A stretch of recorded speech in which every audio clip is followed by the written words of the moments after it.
let's explore the unique ways narcissistic abuse survivors cope. We'll dig into their strategies, aiming to understand without judgment.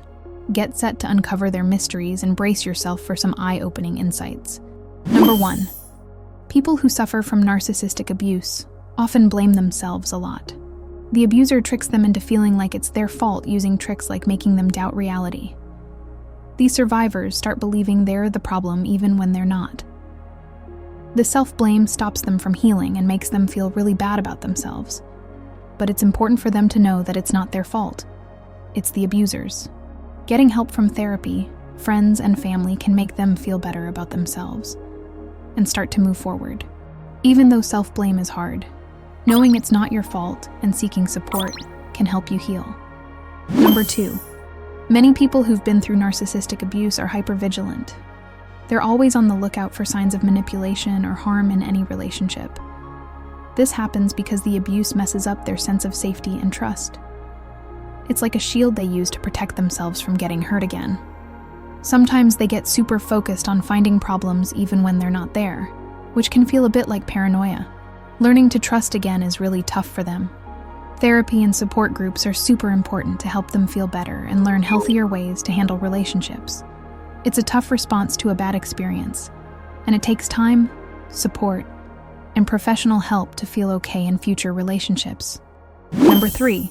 Survivors of narcissistic abuse often struggle with setting boundaries. This shows up in different ways. They might let others take advantage of them, or get really defensive when someone even comes close to their boundaries. This happens because of the lasting effects of being in a relationship with a narcissist. Psychologists like Dr. Christine Lewis de Canonville and Dr. Judith Orloff have looked into this. Survivors might let people cross their boundaries because they're used to it, or they might react strongly to any hint of someone invading their personal space because their boundaries were violated in the past.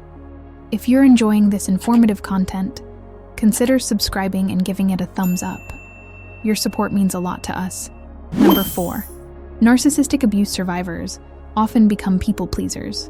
They try really hard to make others happy because they're afraid of confrontation and rejection. Psychologist Abraham Maslow says this need to please comes from wanting love and acceptance, which they might have missed during the abusive relationship. Psychologist Albert Ellis talks about the fear of being rejected, which is a big part of this. Survivors worry that if they don't keep everyone happy, they'll face criticism like they did with the narcissist.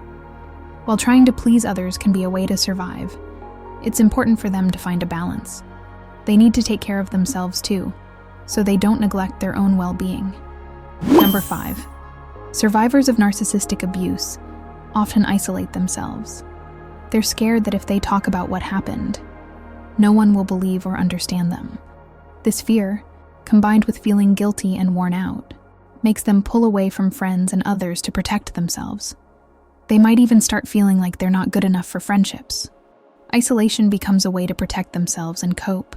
But to heal, they need to break out of this isolation. Getting help from therapists or support groups is really important. It lets them connect with people who get what they're going through and can give them the support and validation they need.